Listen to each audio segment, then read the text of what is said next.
We all know that the war in Ukraine is haunting the whole of the OSCE area,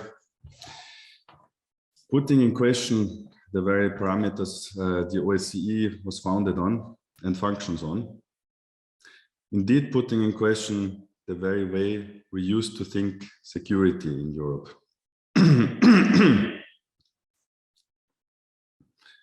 It has been described as a turning point as the 9/11 of Europe. And on a human and humanitarian level, we continue to ask ourselves, why did this war have to happen? Why did this need to happen on top of everything else we have to deal with? And rightly so. News such as the report from the IPCC, the Intergovernmental Panel on Climate Change, almost drowned in the sea of concern over the war in Ukraine. And yet, as this report once again showed, climate change doesn't wait. Environmental degradation causing resource scarcity left and right doesn't wait. Here in Austria, we are experiencing once again a period of drought at the period of the year where rain is supposed to replenish the groundwater. Other regions in the world and in the OSCE area sometimes have less means to deal with such environmental challenges. Conflict and violence has erupted and is erupting in many parts of the world as a direct result of the struggle over natural resources, which are getting ever scarcer due to climate change. At the ASPR, we are trying to address this dynamic through our peace-building work, integrating methods of environmental peace-building into our mediation and dialogue work, as well as in our training curricula, targeted at experts working in conflict areas. So in this sense, I'm very, very glad for this discussion today on how such dynamics present themselves, how they are addressed, with a special view on the OSCE area and the perspective of the OSCE's own long-standing work in this field. So I'm very, very honored and glad to have with me in this discussion Ambassador Ili Hassani, who is the coordinator of the OSCE economic environmental for OSCE economic and environmental activities, who used to, before that, serve as Republic of Albania's permanent representative to the OSCE, including as chairperson of the Permanent Council during Albania's chairmanship of the OSCE in 2020. He comes to us with an enormous amount of experience, including with the Albanian Ministry of Defense. Very welcome, Ambassador. With us is also Ms. Olivia Lazard, who herself is an environmental peacemaking expert, working, or has worked and is working for various NGOs, has also worked for the United Nations, the European Union, in many, many parts of the world. And today, amongst her many obligations, she also advises the ASPR in the field of environmental peacebuilding. Welcome, Olivia. Yeah, so for the next hour and a half, we're going to have this discussion.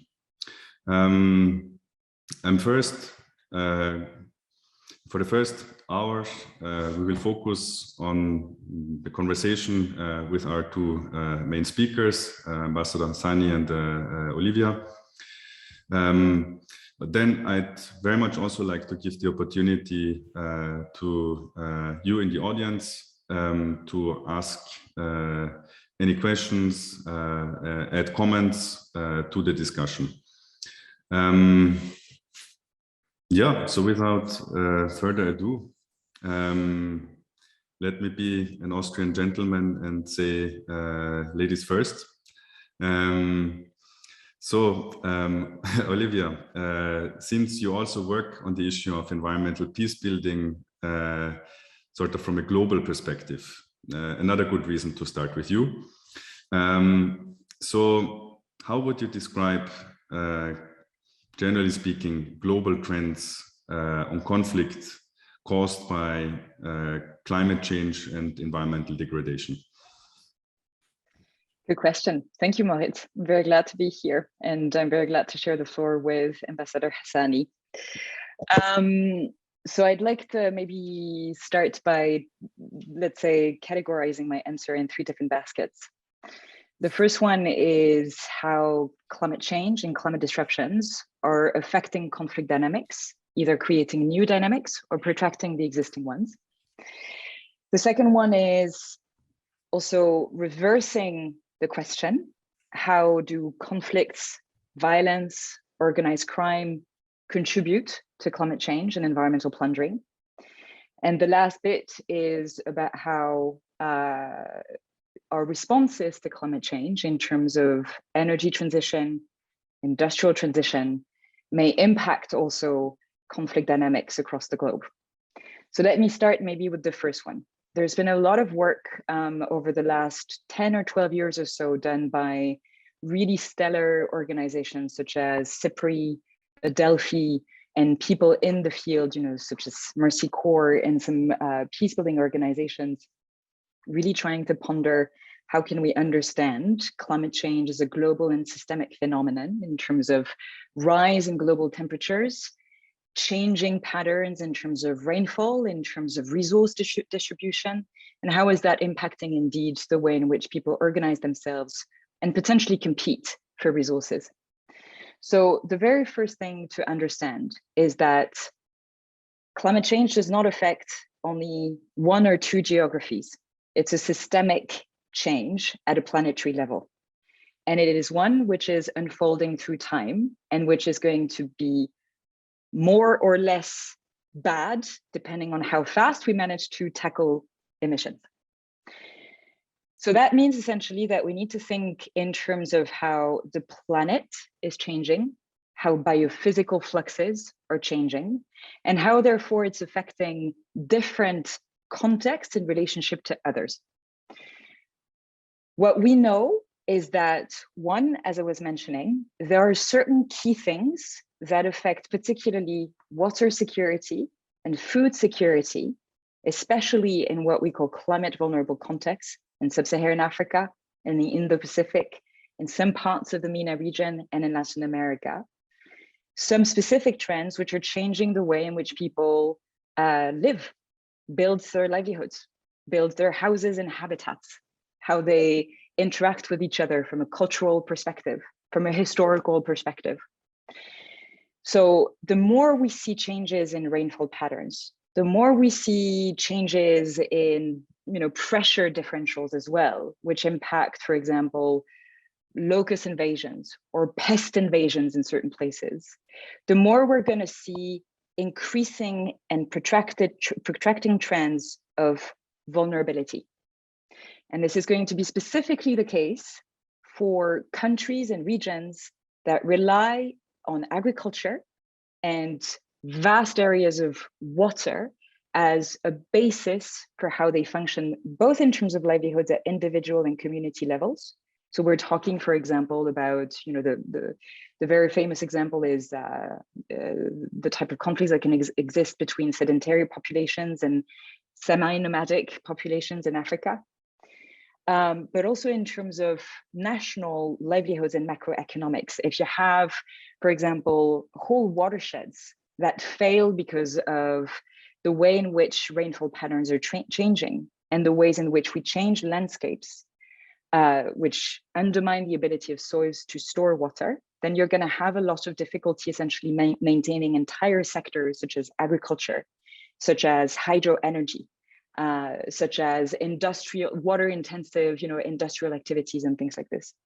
For now, what we're seeing in terms of drought, fires, inundations as grave as they are, and they're already really impactful, they're only the tip of the iceberg.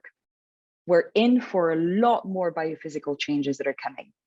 And we're not prepared for, one, understanding what that means in terms of fiscality, in terms of aid, in terms of international solidarity and support, and how it's going to impact the way in which people relate to one another, how they move across different geographies, and how they seek to build their own resilience.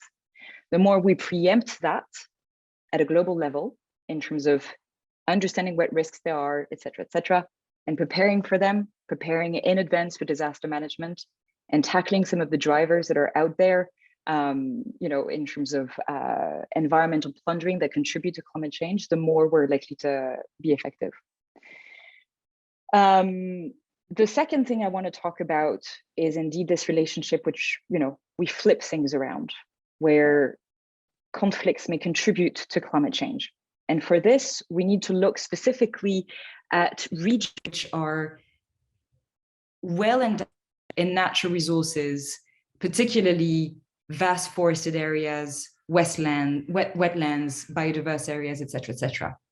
These places, these natural resources are coming under more and more stress already from climate change, but most of all from human activity, what we call anthropogenic activity.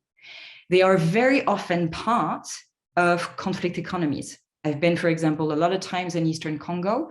Timber is as important in conflict economies as minerals can be.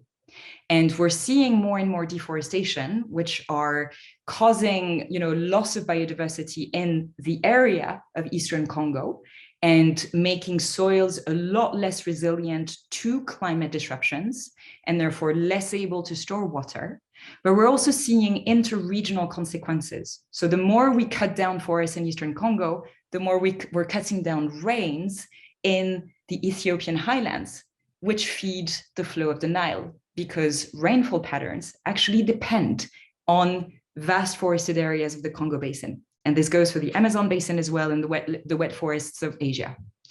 And certain parts of primary forests around Iran, around Eastern Europe, et cetera. The more we undercut those ecological interdependencies, the more we accelerate climate change, and the more we accelerate biodiversity collapse, and the more we actually push planetary boundaries on an offshoot level, which actually undermines the very stability of human civilizations, and potentially, some believe, the future of human survival, and our ability to live in peace and together on this planet. So we very much need to think of the relationships between climate change and conflict. First, as a triangle. It's climate, environment, and conflict, or climate, environment, and human systems. Second, as a triangle that goes in all directions at once. We need to think in terms of mutual relationships rather than one part of the triangle only affecting another in a unilateral perspective. The second thing is indeed, we're going to see, and that is one of the things that we're noticing more and more. Some people have mentioned that the places which are more scarce are going to be more impacted by conflict. This is actually untrue.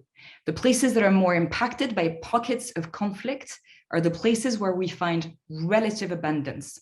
So if you think of Mali, conflict has been raging in the central part of the country rather than the northern part, because there is a delta region which is very fertile and which people actually compete over because there are some diminishing resources.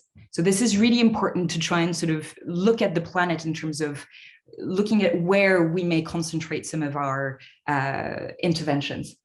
And the very last thing that I want to talk about very quickly is this relationship between climate transitions and conflict.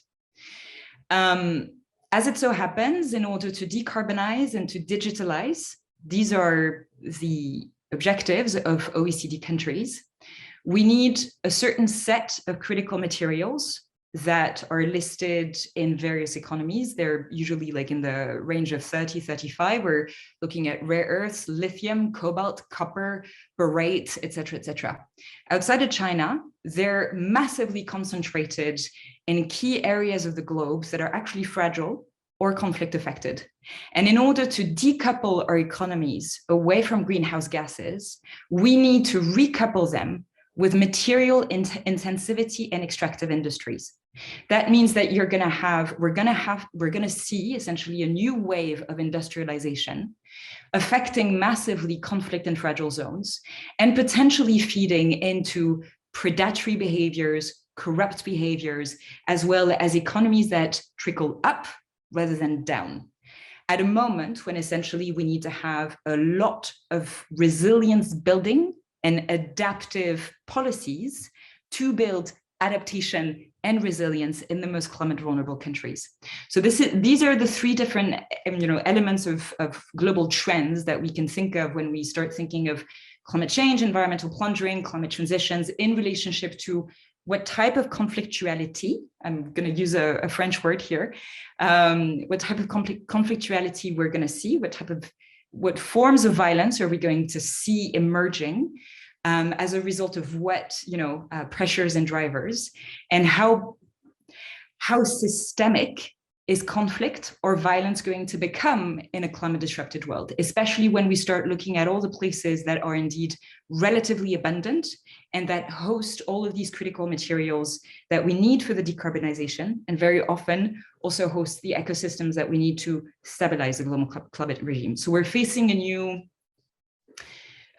we need to sort of look at things geostrategically, where we start paying more attention today to geography in a way that we haven't done in conflict resolution for a long time, at least not in this type of detail.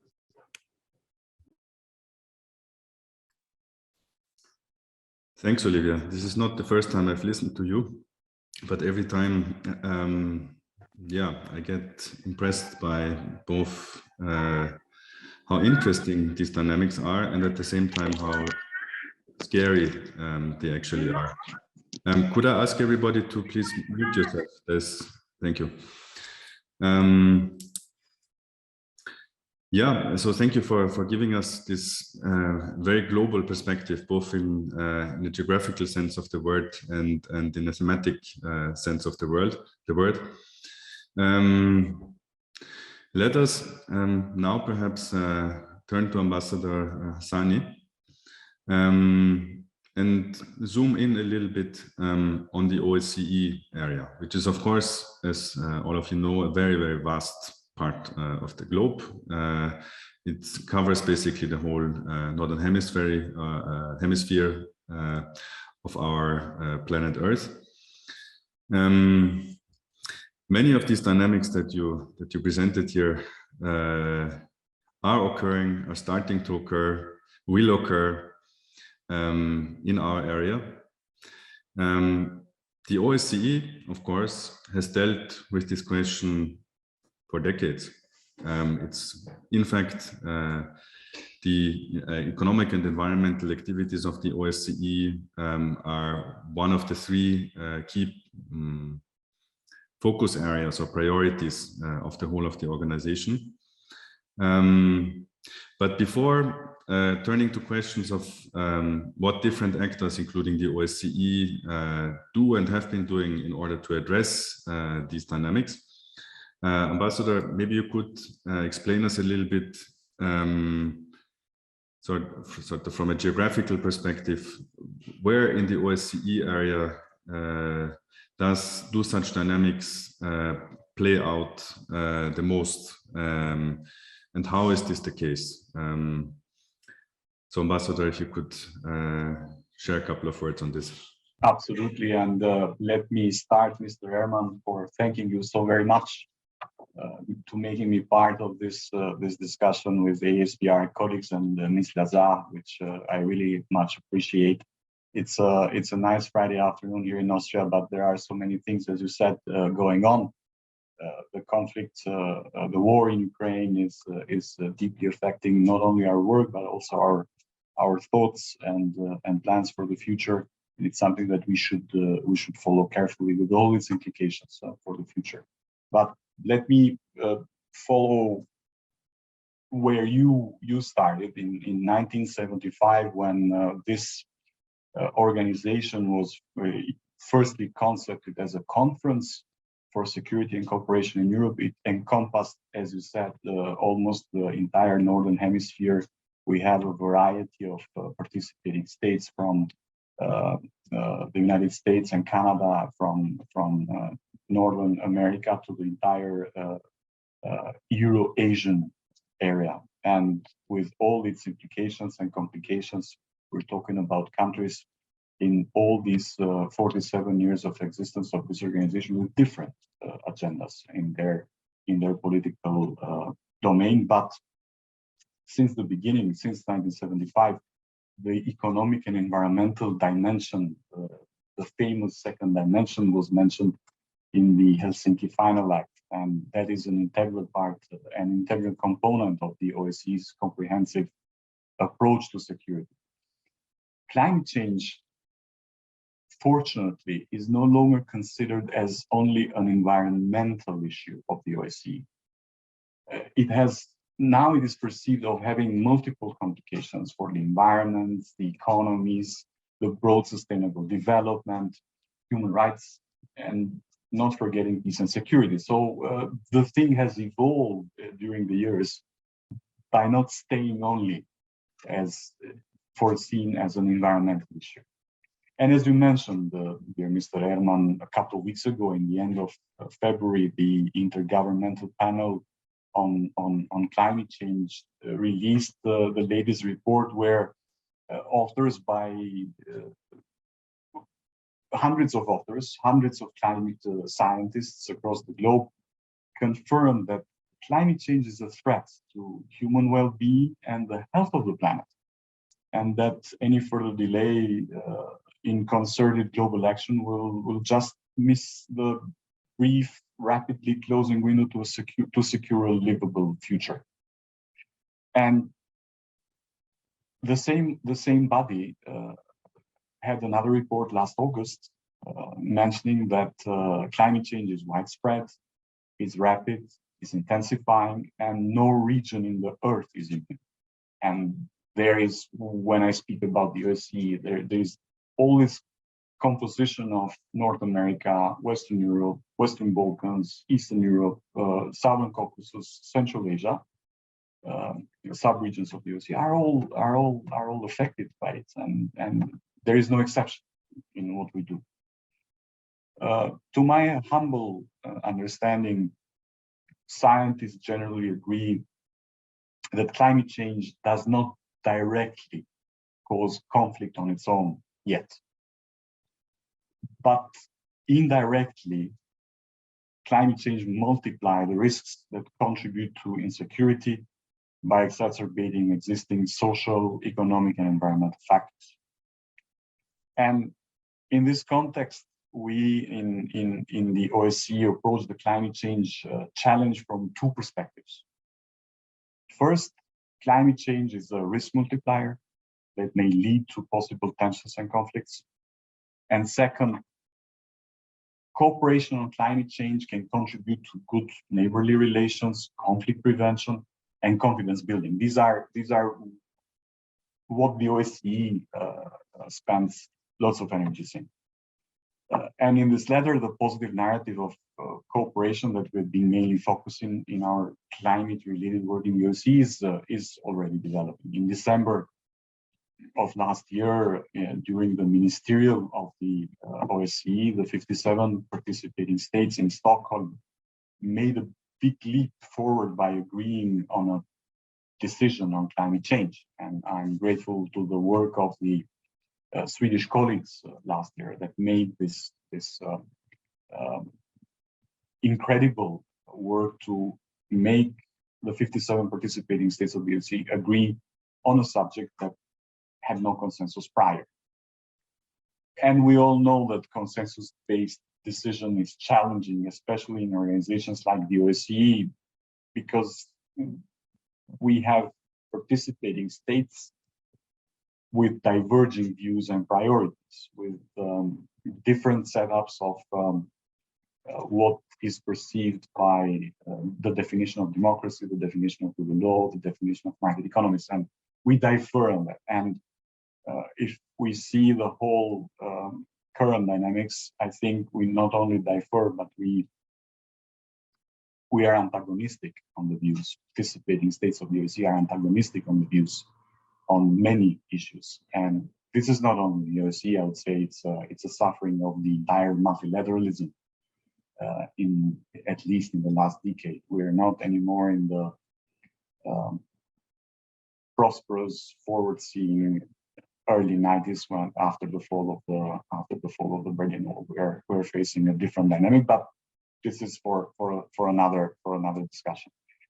Therefore, back to this Ministerial Council decision of the OSCE in Stockholm, I'm very much encouraged that we are moving somewhere forward, and cooperation and prevention are at the core of this decision. These are the two core words of this decision. And this decision also calls the OSCE participating states to intensify their dialogue and cooperation towards climate resilience, towards adaptation and mitigation.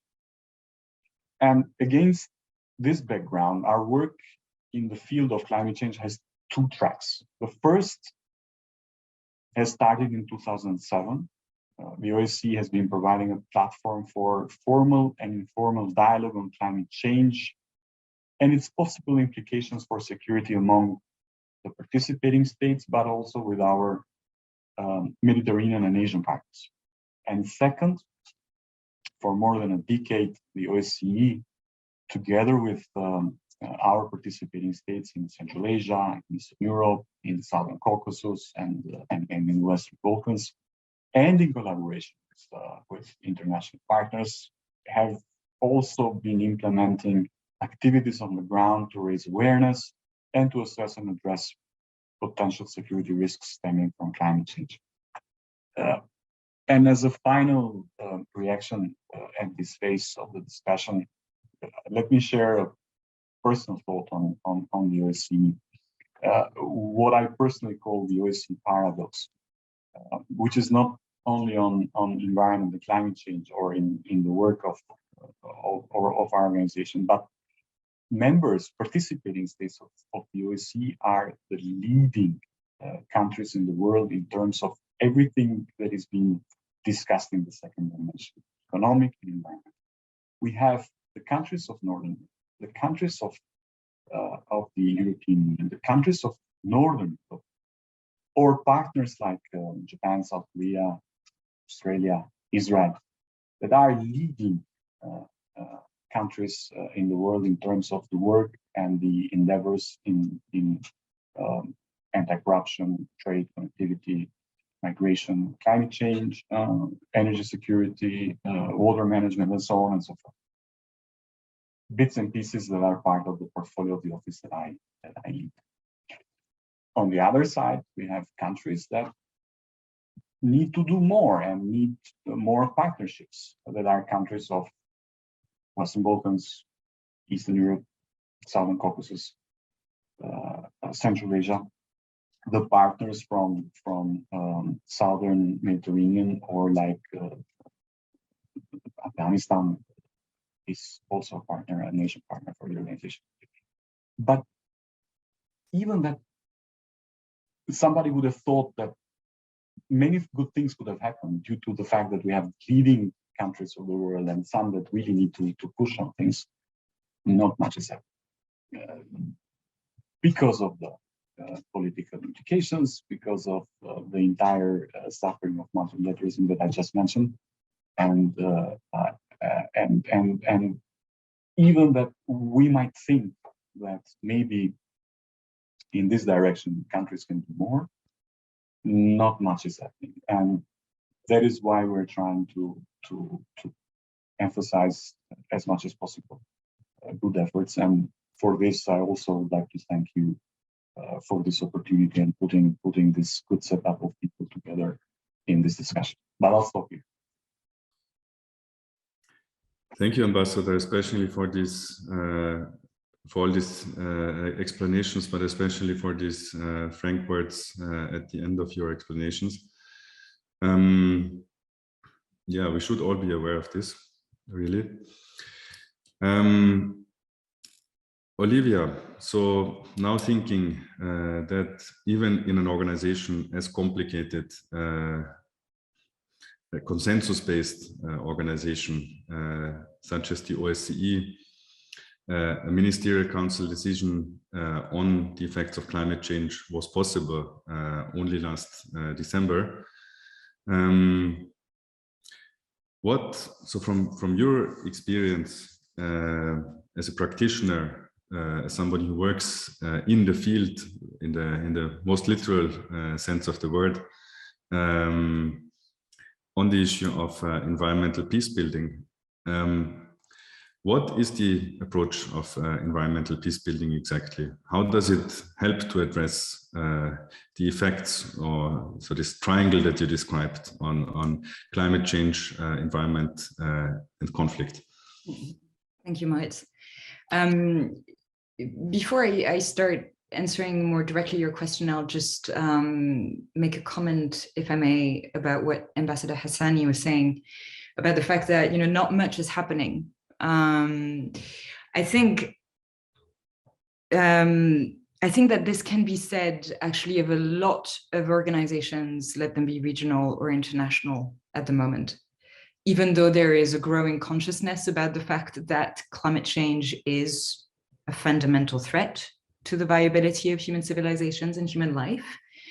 There is a time of policy adaptation, to a time of knowing exactly how policy adaptation transforms into action and programmatic or political or economic delivery. The time of policy adaptation, unfortunately, it can be said of the world, really, we're into the so-called last decade of climate action. And yet we're still talking about pledges, right? Like, this is the type of, schizophrenia that we're seeing at a global level. And in organizations that deal with conflict resolution, with cooperation between a number of different countries, we're still also seeing, the fact that, well, policy discussions are happening fairly late, and they're happening fairly late because a number of countries didn't want to talk about climate change. Some didn't want to, some didn't think that it was relevant. So we have to try and guide as much of the policy thinking with people who have been thinking about those things for a while, and try to accelerate very much, some of the conversations. And I think it would be a good thing to talk about it during the Q&A part or during the discussion part, to sort of see how that can happen in a way that is accelerated, but still respects some standards of quality about what actually needs to happen. So that leads me indeed to environmental peace building or environmental peacemaking. I'll start by saying that there was a white paper that was published about a month ago, I think. I don't remember exactly the date, but a bunch of different people who have been working on environmental peace building for a long time have come together on a voluntary basis and have created a white paper on environmental peace building. And they define environmental peace building, as quite in a loose manner, so as, to make sure that different people recognize themselves in this definition. And they end by saying that the purpose of environmental peace building is to harness common resources and shared environmental challenges as a reason for cooperation rather than a cause for division. So it's loose enough that we can agree that, this works, and this is what Ambassador Hassani was saying. So it's very much sort of, adapting contextually to what environmental challenges there are. And there are always environmental challenges. There is not one not context, let it be at subnational, regional, national, global level, where there isn't an environmental challenge of some kind. Environmental challenges which were pre-existing for a long time and which are now compounded by the effects of climate change. And therefore, there is an added impetus to try and do something about it. And I have always had a very specific entry point for what environmental peace building and environmental peacemaking should be about. And it's called complex regeneration. It's not regeneration only, it's complex regeneration. complex because we need to rebuild essentially the ecological complexity that has existed for a really long time and that nature relies upon in order to be resilient. As the IPCC report of 2 weeks ago mentions, we need natural complexity in order to adapt to and to mitigate climate change. This is where we actually have leverage.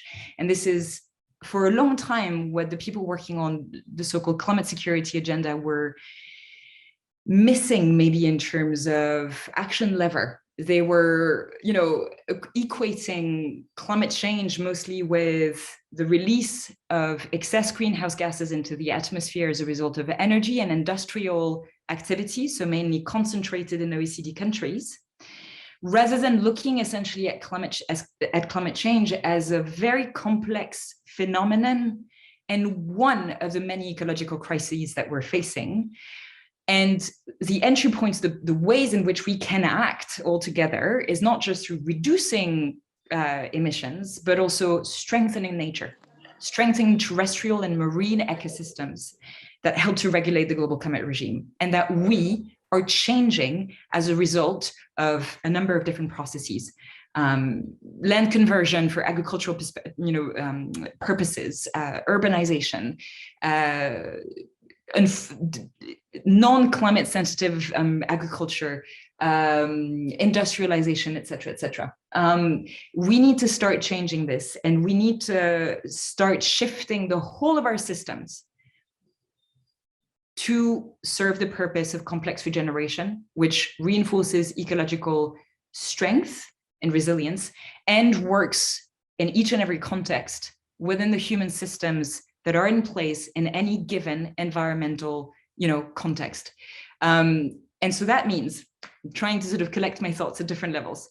That means that conflict resolution actors have a very, very strong role to play for a number of different reasons. The first thing is that if we focus at the micro-local level of community resilience, for example, we need to use processes, dialogue, methodologies that have been tested and strengthened and learned from for decades by the peace-building community.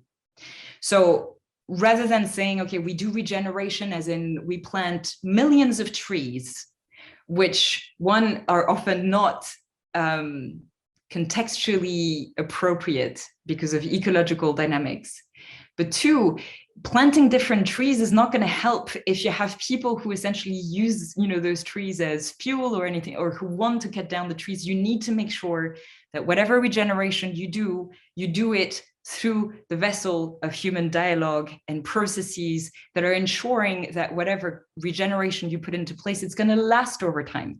It's actually going to multiply, and people are going to have, some new thinking around how to use their natural resources, how to organize themselves within given environments, and how to shift essentially, their cooperation on regeneration, expanding the pie rather than division and access regulation, which is about dividing the pie. So I'm sort of, falling back onto this mediation metaphor that we've used for decades already, where cooperation and truly effective and successful political mediation or community mediation is going to work towards expanding the pool of natural resources that exist rather than trying to divide the access towards them. And it changes things from a framing perspective at very fundamental levels, because it helps to actually directly bring to any negotiation table, from the local level to the national level to the regional level, it helps to directly say, if we work towards cooperating on the basis of ecological sequencing, on the basis of regeneration processes, on the basis of bringing back natural resources, particularly building back water levels, then it changes the very starting point of any negotiation in any given context, even conflictual ones.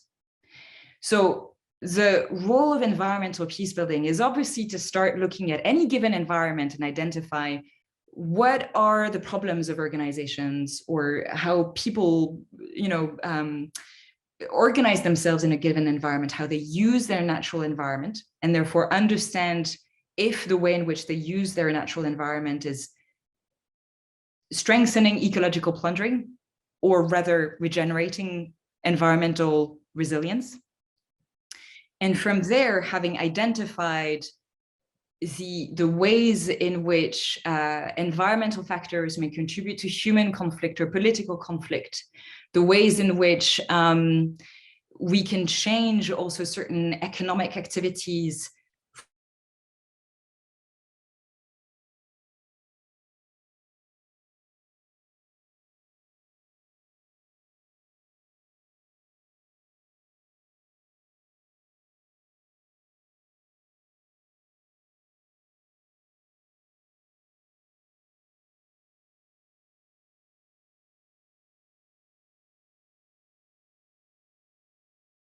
in terms of scale. If we were to shift it from let's just do basic community regeneration to let's do this and let's do ecosystems-based regeneration and let's do it in multiple geographies, then we would have some dividends that are about peace, food and water security, buffering disaster extremes that are coming our way because of climate change, and in terms of dialogue and in terms of stabilization over time. And we would have some fundamental effects in terms of restructuring, re-strengthening the very ecological interdependencies that I was talking about before. If we were to regenerate wetlands, wet forests, marshlands, coastal areas, if we were to protect these ecosystems from a legal perspective, but also from the perspective of how we raise awareness in various societies over how to protect their resources and use them intelligently, then we would actually help to not solve the climate crisis, because the climate crisis is here to stay, but stabilize ecological interdependencies enough that we can try to restore some patterns of rainfall, of pressure systems that help human civilizations essentially to adapt to climate change and to mitigate climate change. So environmental peace building is essentially about, it's a vessel at a time of more and more intertwining between instability, conflict, and environmental disruptions. It needs to be contextually adapted from an ecological perspective and from a human, political, and economic perspective. And it is something that helps to think through levels in terms of how do you look at a small given environment. I've seen some people do some wonderful regeneration over hills, for example, hillsides or small watersheds, but also some people who do it at more regional levels and therefore work with a more global and systemic vision in mind over how we can reestablish certain equilibriums between human societies and natural systems at a time of fundamental geographic, geostrategic, geopolitical, geoeconomic, and geoecological change.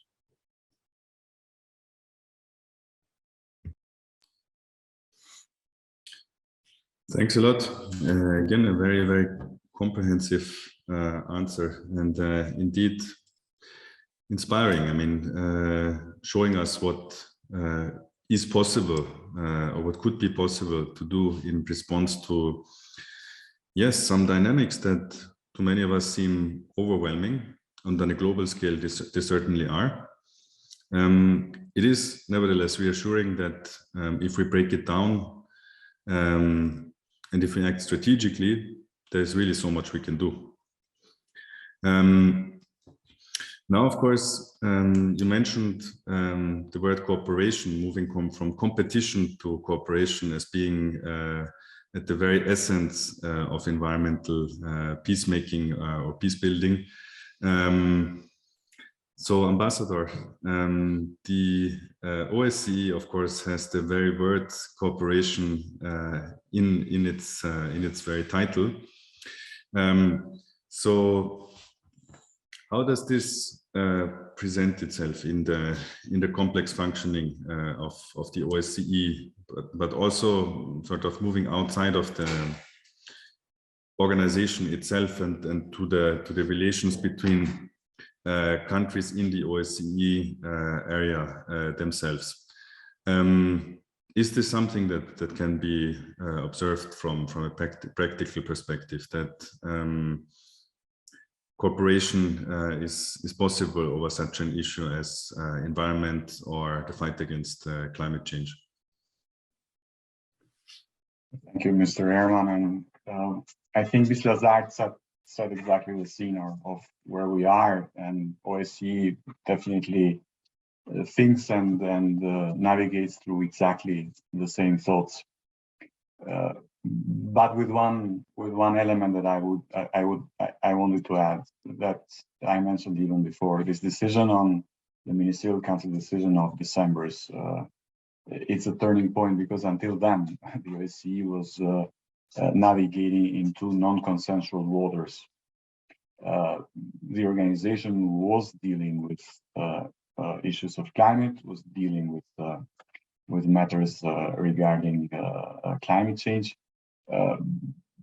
But as in all these consensual organizations, we stick to the word, and we start to find if there is a mandate to do that or to not do that.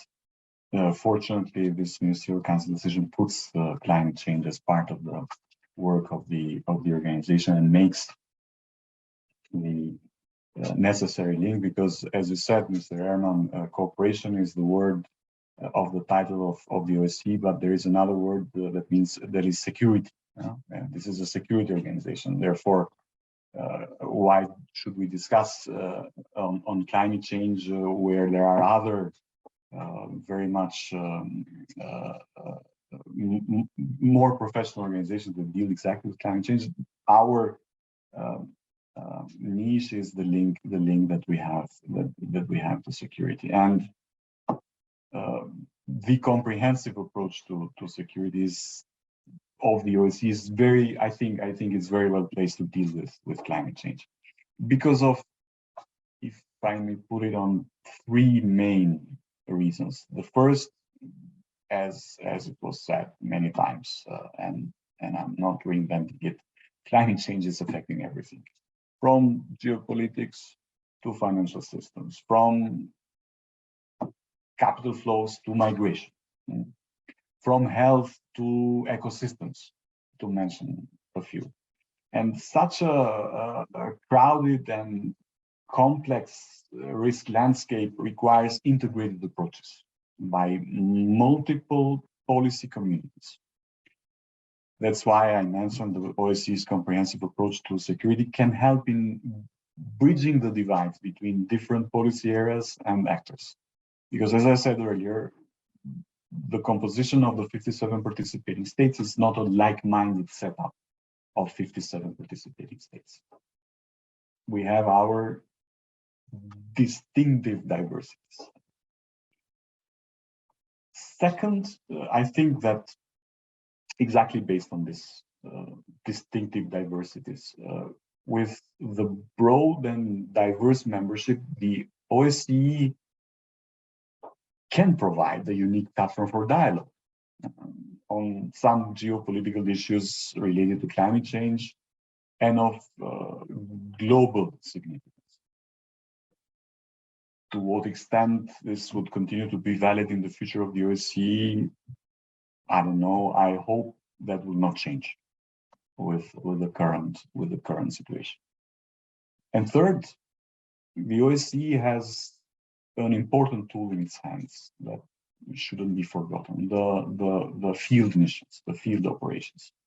The OSCE has, in the year of 2022, 15 field operations in the sub-regions that I mentioned several times: Western Balkans, Eastern Europe, Central Asia.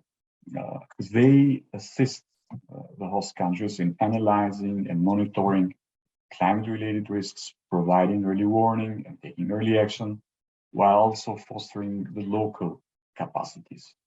And we also have a major, in the Secretariat, we have a major project on climate change and security that is progressing in all these sub-regions of the organization, where with the help of our field operations, with the support of the host governments, we're trying to advance and accelerate the mapping of hotspots on climate-related security risks at the regional level. So far, 42 hotspots were identified in Western Europe, Western Balkans, Eastern Europe, Southern Caucasus, Central Asia. More than 700 local stakeholders were involved, and most of these hotspots are shared natural resources. And shared natural resources equals common challenges, but also opportunities that can be seized. Together we have our implementing partner, Adelphi, and together with them we're advancing to identify joint risk reduction measures in selected shared hotspots. And I can mention some of the main challenges. We're talking about illegal logging, illegal hunting, rapid deforestation, wildfires, and presence of landmines and their handling or mishandling. So this is in a very broader perspective what we're doing. But I'll stop here and I'll if there is something more to be asked, I'll be more than happy. Yeah, thanks a lot. I mean, thanks especially for bringing our view also back to the very practical work that the OSCE does through its field mission, of course, always supported by the Secretariat in Vienna. Apart from being, of course, a very, very important diplomatic platform, permanent diplomatic platform here in Vienna. Let me ask a couple more short questions to each of you before we give the opportunity to the audience to ask any questions from their side. You can, of course, do so by raising your virtual hand, as I'm sure all of you know how to do. Yes, I can already see somebody. Or you can do so by writing a comment or question in the chat function, however you prefer. So before turning to you, one last question to Olivia. So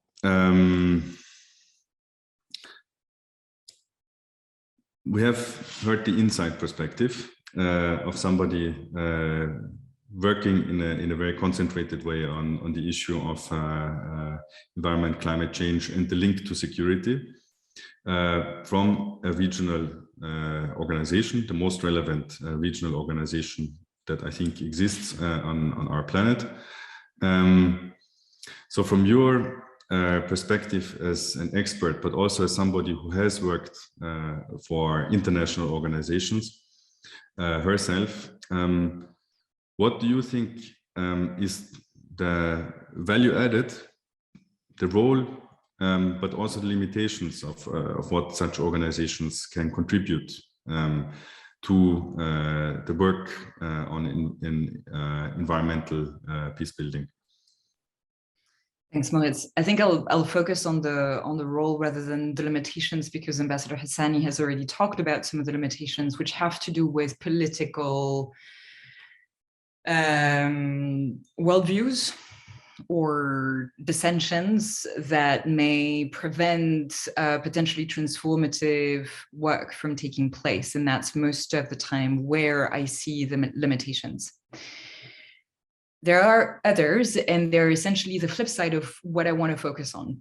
The first thing is that, in my view, the added value of regional organizations or multilateral organizations starts with two things. The first thing is, as the ambassador was mentioning, we need integrated approaches.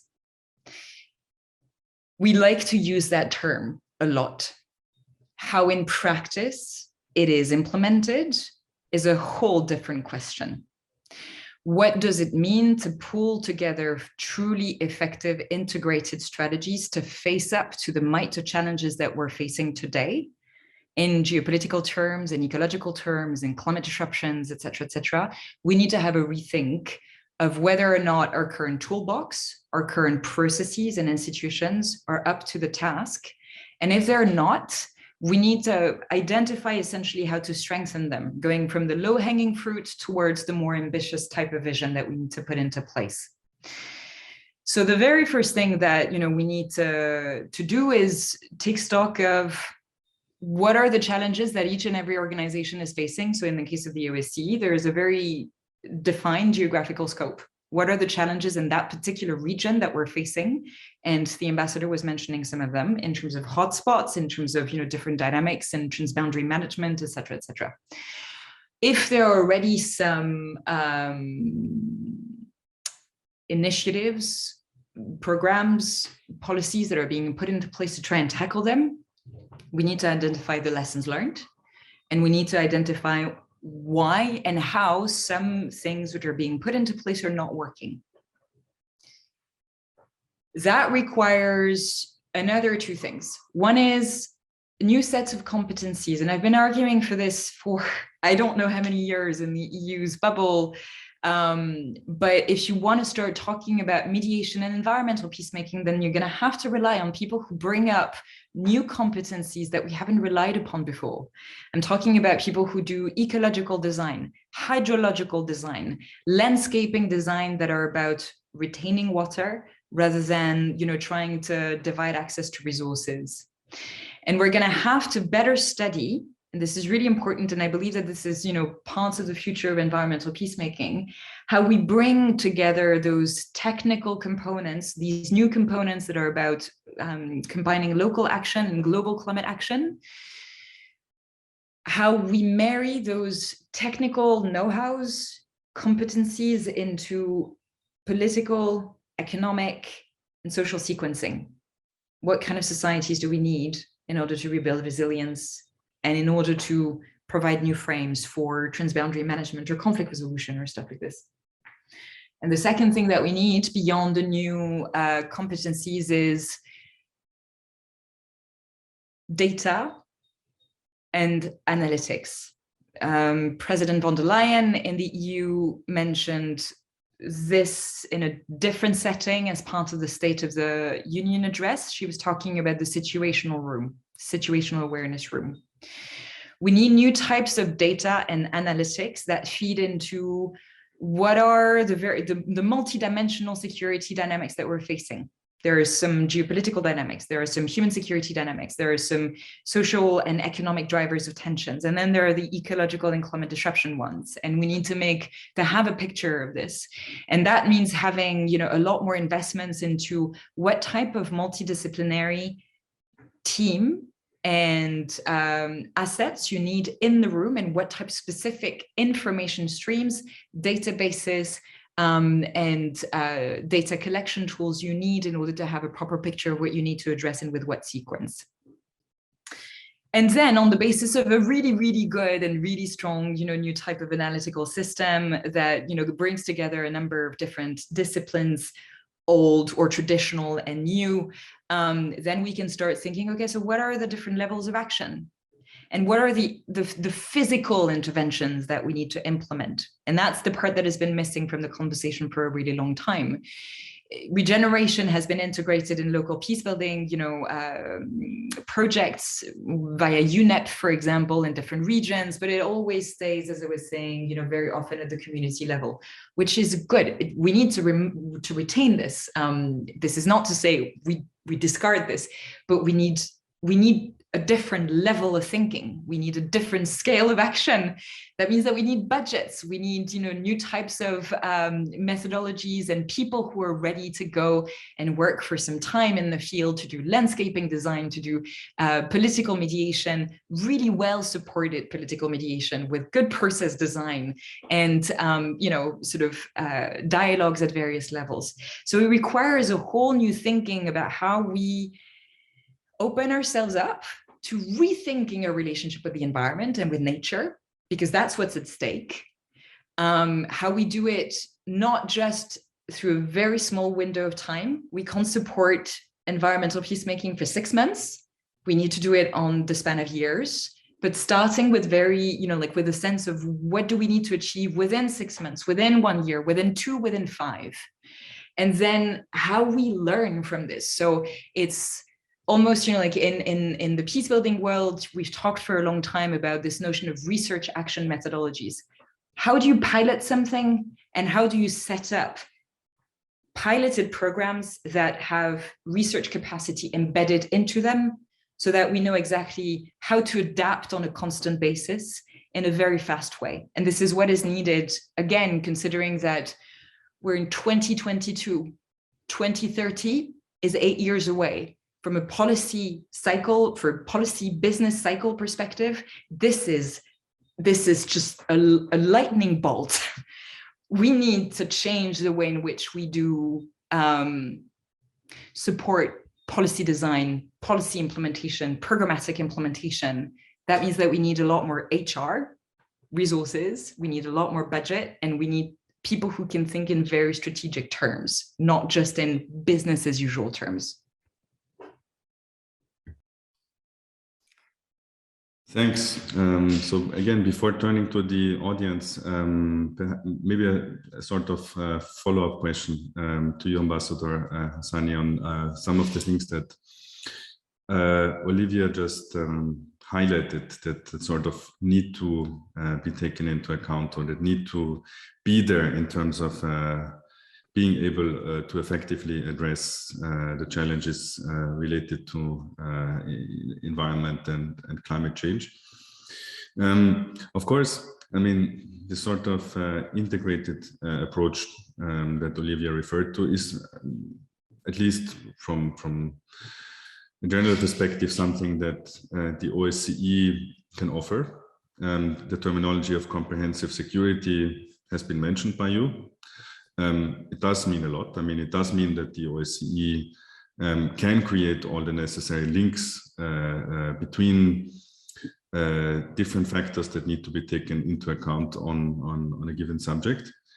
You also already referred to the work of the field missions, which is again maybe a microcosm of this notion of comprehensive security, with its different experts that focus on different areas. Now, coming back sort of to this need for this twofold need of competencies and data. So basically practical knowledge and theoretical knowledge of dealing with this. Where would you situate the OSCE in terms of this? And where sort of would there be perhaps room to scale up some of these necessities? Mm-hmm. Yeah. Well, thank you, and I enjoyed a lot listening to Ms. Lazard in all her interventions.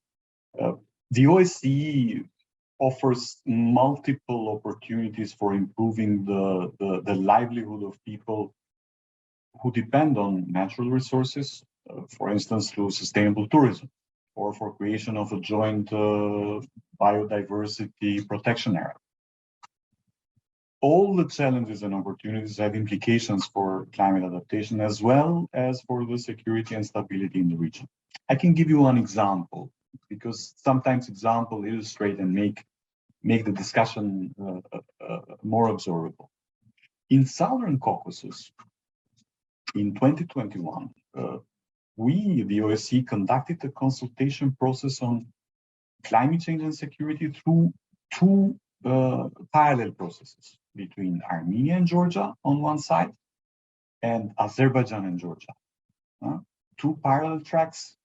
For colleagues in this meeting, you know all the political implications in that region. So the thing went separately in the tracks of Armenia, Georgia, and Azerbaijan, Georgia, to discuss and prioritize the cross-border cooperation opportunities in selected hotspots areas. Wildfire management emerged as a common priority in the region. Independent. Even that the political situation doesn't allow much of discussions in that aspect, the realities on the ground put the same efforts together. And therefore, we have recently started working with the national and local stakeholders in the Southern Caucasus to identify the measures for strengthening climate resilience through cross-border wildfire management in the selected hotspots. Meanwhile, in Central Asia, we're soon launching our project activities to develop joint climate adaptation measures in selected shared hotspots. This will also build on the work of our field operations. And these are important steps that can strengthen the regional cooperation on a shared climate, on a shared challenge, climate change. As Ms. Lazard was saying, 2030, 8 years.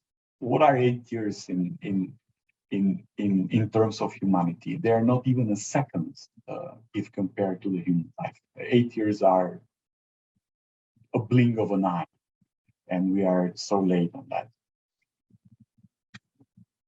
We're grateful to all our project donors that are making our work possible, in particular also Austria, dear Mr. Ehrmann has been very active on this. But let me leave you, because time is running, and let me leave you with maybe some final thoughts, if I may. First, the most effective way of reducing climate-related risks is to reach the net zero emission target by creating capacities and investing in climate adaptation, in mitigation and resilience. But this also needs sharing of know-how, sharing of best practices, technology, innovation. And these are part of maybe a little bit longer term process, but prevention must start now. Second, we need more advanced foresight tools to better analyze risks, taking into account context and complexity, but also provide early warning. This is another term where the OSCE is an expert. And third, I strongly believe no effort can be done alone. We need stronger partnerships, linking local, national, sub-regional, regional approaches to climate change and stronger international cooperation. That's why I will not stop repeating that the Ministerial Council decision of Stockholm in December is a turning point for the organization, because it brings us a new impetus to our work and helps us in excelling in some of the areas that we already are a bit behind. The current situation should not be seen only from the glasses of the political and military aspects, but we should also continue looking at the impacts of climate change, because that is evident and that is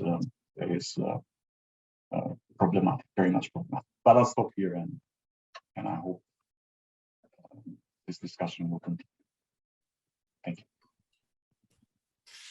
Yeah, thanks a lot, and especially for naming such so concrete examples. I mean, this is what really inspire somebody who works on this and who is trying to be, of course, optimistic while doing so. Otherwise, this is not possible. Yeah, since time is running really quickly, let me give the opportunity to our audience to pose questions. So I have here Mr. Ulan Nogoibaev. Please, sir, let us know what is your question or comment.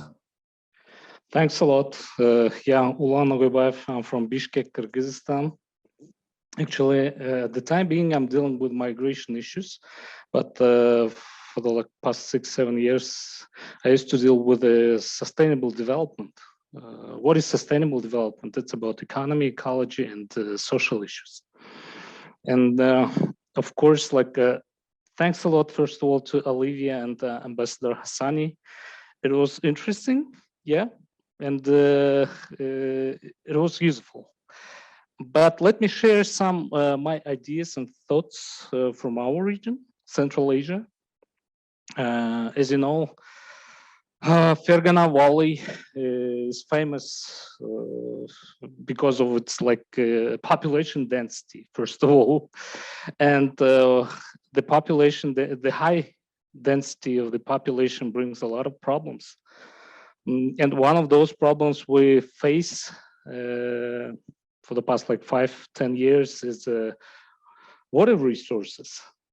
And unfortunately, last year we had a water dispute with the negative consequences, we had a military conflict with our neighbor, Tajikistan, with our brother country. I have a lot of friends in Tajikistan, and unfortunately, we didn't expect that. I don't want to talk about who is right, who is wrong, but we have the problem. And these kind of platforms and that we have to use to have a dialogue. I don't know if we have in the list of the participants, like our friends from Tajikistan, Uzbekistan, and Kazakhstan. But let me talk about these issues really briefly and shortly. It is a border conflict, but the problem is the water dispute. And what caused the water dispute? Ecological problems. 20-30 years ago, we didn't think about that way. We may have military conflict with our brothers from Tajikistan, but we have the degradation pastures, we have the degradation of the soil. As a result, we have the problems with the water resources. And 5 years ago, I read an article. It was a research report made by the professors and experts from the Columbia University and University of Central Asia.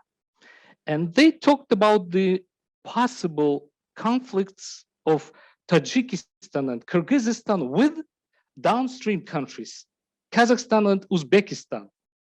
And believe me, in 2016, when I was reading that article, I didn't think that we may have military conflict with Tajikistan, because we used to think that we live at the top of the rock.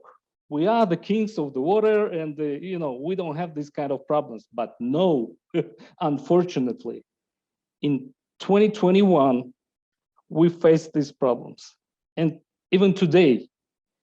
And just one example, I'm dealing with migration issues with the labor migrants. Last year, it was it was a surprise when I met 12 people living in Bishkek because of the problem they face in agricultural field.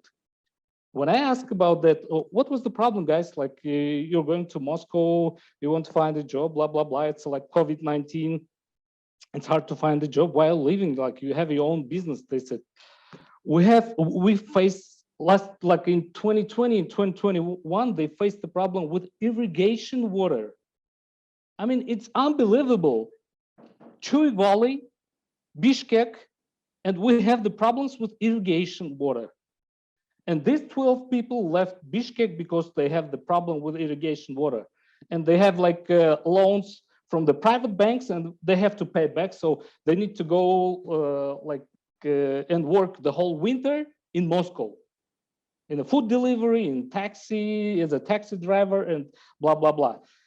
What I want to say is that today, we have the conflicts and we have the like the environmental problems, they cause military conflicts. It is the fact. And we have to talk about this. The problem we have any conflict is because we don't have a dialogue. We don't talk to each other. We don't dispute. We don't argue. And thanks a lot to our friends from Stadtschleining and Vienna, from ASPR and OSCE. And by the way, I'm an alumni. Yeah, I'm alumni, yeah. And I'm really happy that I'm back. And starting from these days, I'll be actively participating. And I have one proposal to Stadtschleining. Let's organize one session where Central Asian countries can sit and talk about these disputes and water problems broadly. And let's do it. Let's do it, because if we don't have a dialogue, we have a problem. We have a conflict. Thanks a lot. Thank you very much for this input from such a sort of directly affected perspective. I mean, this is such a spot-on example that you're mentioning of environmental degradation causing water scarcity, water problem, in turn causing migration, causing military conflict between two countries. We will think about your suggestion for sure. Thanks for that. But for the time being, Olivia and Ambassador Hassani, do you have any comments, insights, perhaps questions on what was just shared by our colleague? So I was given the floor first because I'm a lady, but I think that I should give the floor to the ambassador out of diplomatic sequencing. No. I think what you said, dear Ms. Lazard, was very much interesting. But in immediate reply to Mr. Nogobayev's approach to this meeting, the OSCE is and will be more present in Central Asia, and the Fergana Valley is one of the classic examples, as you described, where we have to pay more attention, and we are already. There are many implications. Water management, water security is exactly a part of the mandate of my office, and we are doing and expanding our work there. There are direct effects of climate change in Central Asia, and we can go into many details. The glaciers are gradually disappearing. The desertification is evident, and so on and so forth. There is a big complexity, and at the same time there is a much higher awareness by the governments on the current situation. I know how old Soviet times have created implications to the water management, and I know how much efforts should be done more to improve the present situation. And this is part of us. At the same time, for Central Asia, the implications in Afghanistan are also something that should be not forgotten. There are so many problems that are coming from the border of Afghanistan, and there are, for example, in countries that are sharing borders in Tajikistan and in Uzbekistan, they are also part of this complexity of hotspots that I described earlier, where we are looking at the transboundary issues that I'm happy that this year we will pay more attention to it. The attention was not because of unwillingness or lack of funds, but COVID has stretched a lot our agendas, and I think we have been all affected by lack of engagement, travel, and so on. But I'm really looking forward to see more positive dynamics in Kyrgyzstan. As quickly as I can, knowing that synthesis is not always my forte.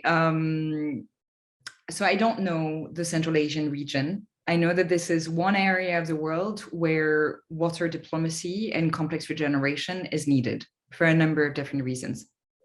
What you've described is really apt to illustrate the conversation that we've been having, because you're talking about two things. You're talking about a long-term process of ecological weakening, so anthropogenic activity, from agriculture to urbanization to different type of industrial activities.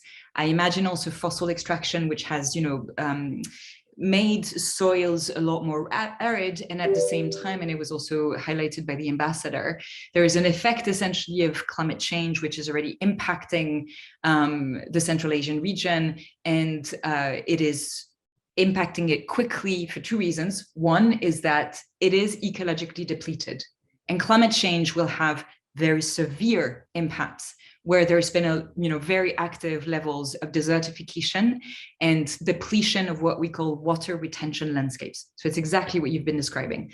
The second thing is that it's a region with a certain level of glacier concentration. And these are going to be very specifically impacted very quickly by the rise in global temperatures. What does that mean? That means that the sequencing that you've been talking about, both long-term and accelerated sequencing of depletion of ecological resources, we need to reverse it. How do we do that? We work with what we call the hydrological cycle. The hydrological cycle is one of the collateral damages of climate change, but it is also the one thing that we can try to work with by complex regeneration. So it's all about, if you have some glaciers, that means that you have huge amounts of water that are evaporating in some places and then sinking down and inundating other parts. What we need to create, and this is almost like looking at the land, almost like a human body, you would map out the places where you need to create water catchment areas for the water which is rushing down from the glaciers, so that we sink water into the ground. By sinking water into the ground, we rebuild soil capacity over time. It's not the only thing that's needed. We need to use other type of so-called entrants, not chemicals, not polluted entrants. We need to use very specific type of entrants that help to rebuild the biodiversity of the soil. Because this is, I've never used that sentence before, but I will now. Earthworms are some of our best allies in fighting climate change and in fighting the biodiversity collapse. We need to rebuild their capacity to help rebuild soils. And by doing that, then we start looking at what are the activities that are strengthening ecological weakening, that are making us even more vulnerable to climate change. So you're looking at agriculture. You're looking at certain types of industries that have very polluting, effects in soils.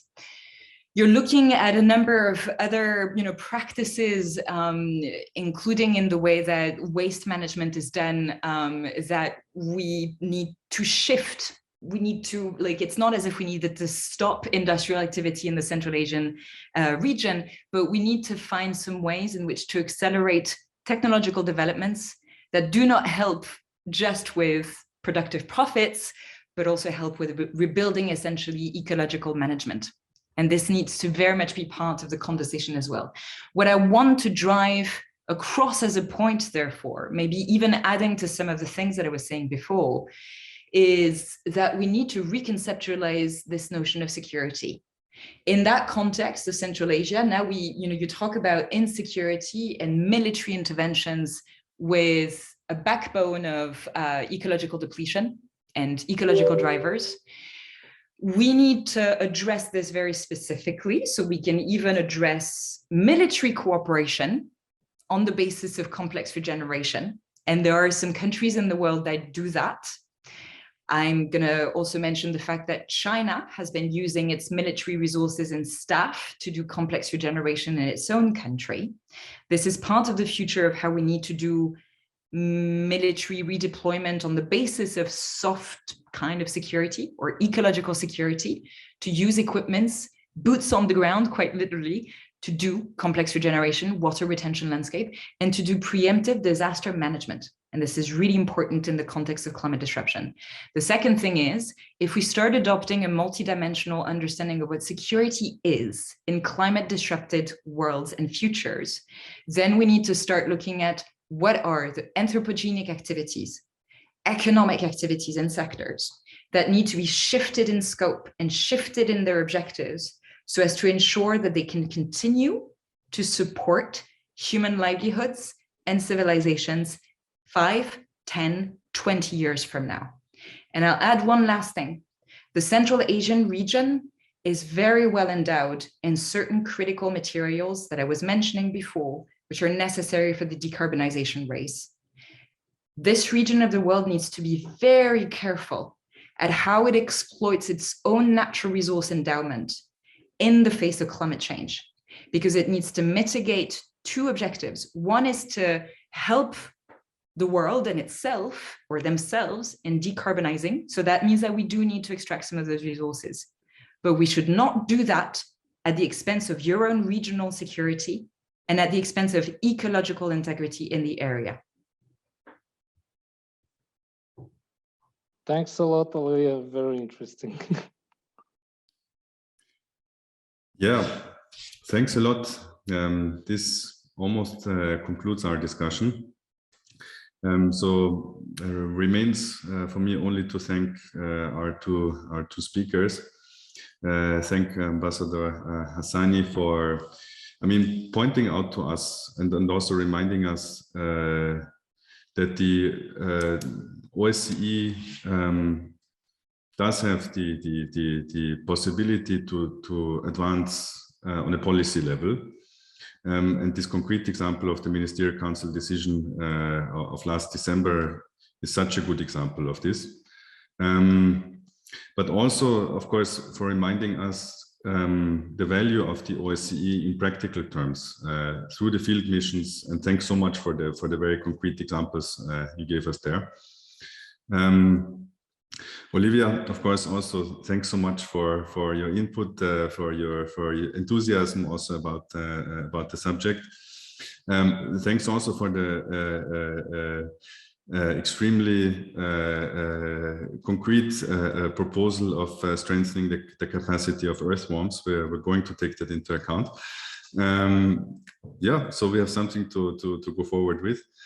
Other than that, in our ASPR online OSCE online dialogue series, we are going to resume after some 3 weeks on the, I think, 8th of April.